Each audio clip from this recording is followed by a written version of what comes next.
नमस्कार.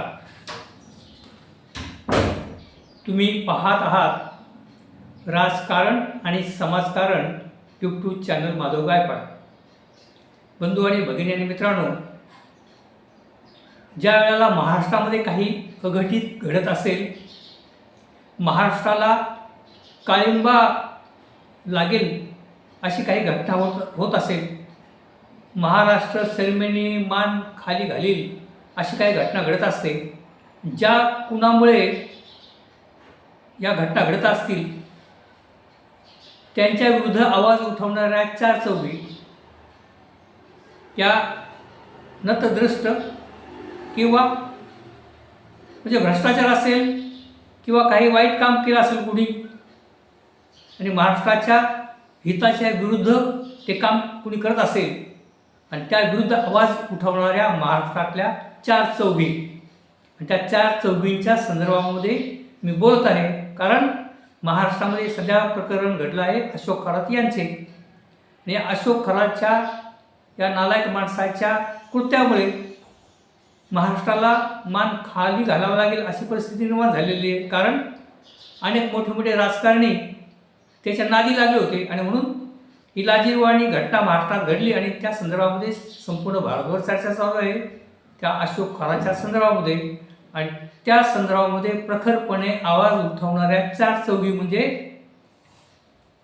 सुषमा अंधारे, रुपाली ठुबरे पाटील, तृप्ती देसाई आणि अंजली दमनिया या चार महिला नेत्या ज्या ज्या वेळेला काही अशा घटना घडतात त्या वेळेला या चारही महिला खंबीरपणे रस्त्यावर उतरतात आपल्या बुद्धीच्या चातुर्याने आणि आपल्या कुटुंबाची पर्वा न करता, आपल्या स्वतःची पर्वा न करता, कुणालाही न घाबरता त्या खंबीरपणे उभ्या राहतात आणि त्या अन्याय अत्याचार करणाऱ्याच्या माणसाच्या विरुद्ध किंवा ज्याने कुणी भ्रष्टाचार केला असेल त्या भ्रष्टाचाराच्या विरुद्ध आवाज उठवणारे या चार चौघी या खंबीर नेतृत्व, महिलांचं नेतृत्व करणाऱ्या या महिला नेत्या आहेत.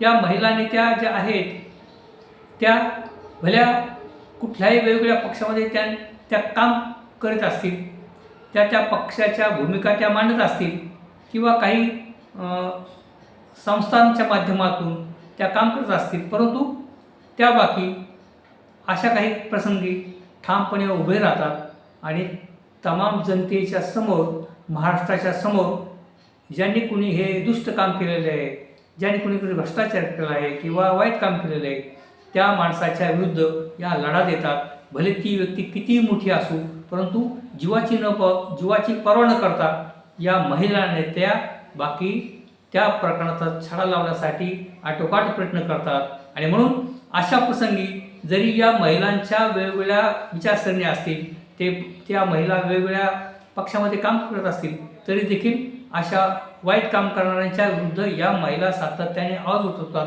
आणि म्हणून महाराष्ट्राच्या जनतेने या महिलांना पाठिंबा देणे, त्यांना मदत करणे किंवा त्यांचं मनोधैर्य खचणार नाही, त्यांचं मनोधैर्य वाढेल याच्यासाठी महाराष्ट्रातल्या सुजाण नागरिकांनी या महिलांना पाठिंबा दिला पाहिजे, या महिलांच्या पाठीमागे उभे राहिले पाहिजे आणि वडीलधाऱ्यांनी यांना आशीर्वाद दिला पाहिजे असं मला या प्रसंगी वाटते.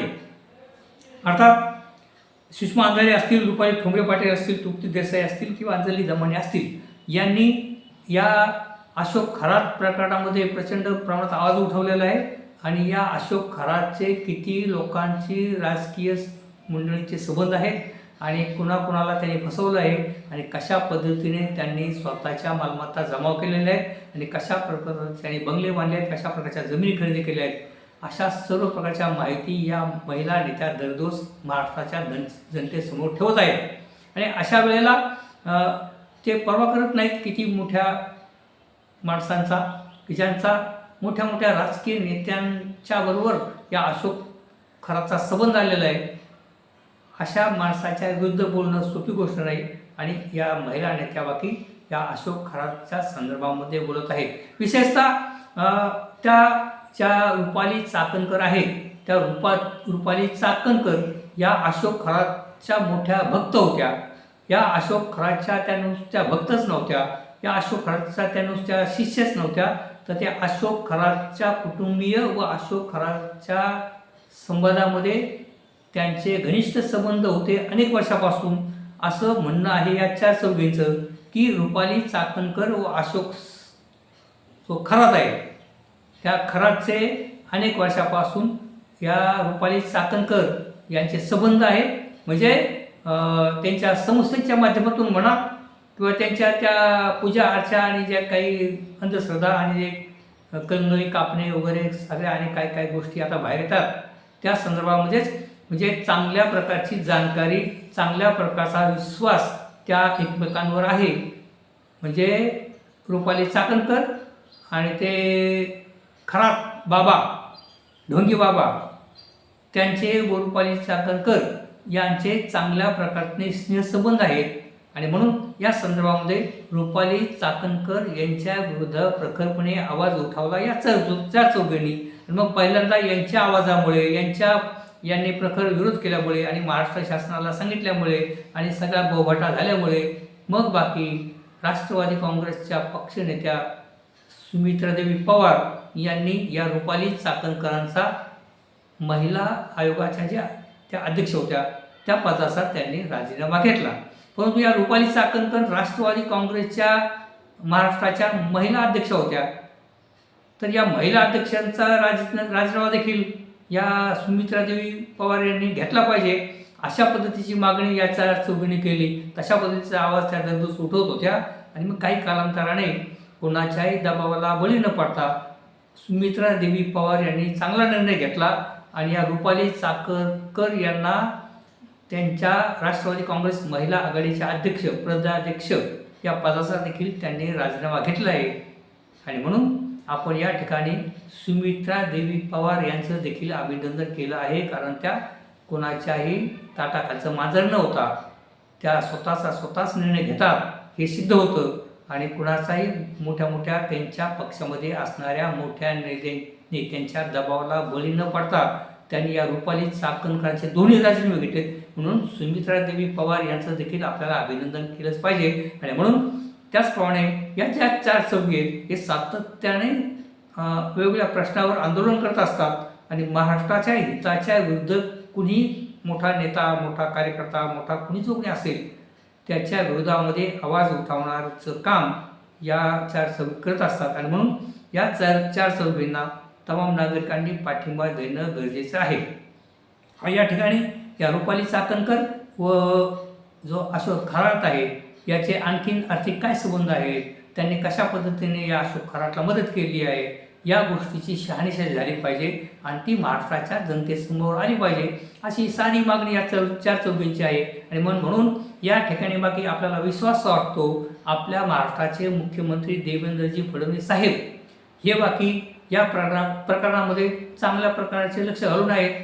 त्यांनी या प्रकरणाकडे लक्ष दिलं आहे. आणि म्हणून फक्त लोकांना असं वाटतं की देवेंद्र फडणवीस साहेब यांचे जे पोलीस खातं आहे, देवेंद्र फडणवीस साहेबांचं जे गृह खातं आहे यांनी गांभीर्याने पोलिसांच्या माध्यमातून या प्रकरणाचा सखोल तडा लावला पाहिजे. या प्रकरणामध्ये कितीही मोठा राजकीय, किती मोठी कुणी व्यक्ती असेल की ज्यांनी त्या अशोक खरातला मदत केली आहे अशा माणसांना देखील सजा झाली पाहिजे. आणि माननीय देवेंद्र फडणवीस साहेब हे बाकी या प्रकरणाचा चांगला छडा लावून लवकरात लवकर कोर्टात केस कशी उभी राहील आणि जास्तीत जास्त कायद्यानुसार या बंधू बाबाला सजा कशी होईल आणि त्याच्याचबरोबर त्याला मदत करणारे जे कोणी राजकारणी असतील, त्याला मदत करणाऱ्या ज्या कोणी महिला असतील किंवा जे कोणी लोक असतील त्यांना देखील सजा झाली पाहिजे व त्यांची देखील नावं महाराष्ट्राच्या जनतेसमोर आली पाहिजे. अशाच पद्धतीची मागणी या चार चौघी करत आहेत. आणि म्हणून या ठिकाणी सुषमा अंधारे असतील, रुपाली ठोंबरे पाटील असतील, तृप्ती देसाई असतील, अंजली दमाने असतील, या चार चौघींना बाकी महाराष्ट्राच्या जनतेने त्यांना पाठिंबा दिला पाहिजे आणि त्यांना काही प्रमाणात शाबासकी देखील दिली पाहिजे. भले त्यांचे पक्ष कुठले असू द्या, परंतु महाराष्ट्राच्या हिताच्या आड येणाऱ्या आणि महाराष्ट्राला काळिंबा फासणाऱ्या लोकांच्या विरुद्ध, अशा दुष्ट प्रवृत्तींच्या विरुद्ध या महिला बाकी सतत आवाज उठवत असतात, हे आपल्याला लक्षात घेतलं पाहिजे. बंधू आणि भगिनी मित्रांनो, मी अशा पद्धतीचे व्हिडिओ घेऊन आपल्या समोर येत असतो. तरी कृपया तुम्ही हा व्हिडिओ इतरांना देखील पाठवा आणि या माझ्या व्हिडिओला लाईक करा. त्याचप्रमाणे तुम्ही जर माझा हा व्हिडिओ पहिल्यांदाच पाहत असाल तर माझ्या राजकारण आणि समाजकारण माधव गायकवाड या चॅनलला आपण सबस्क्राईब करावं ही विनंती. धन्यवाद.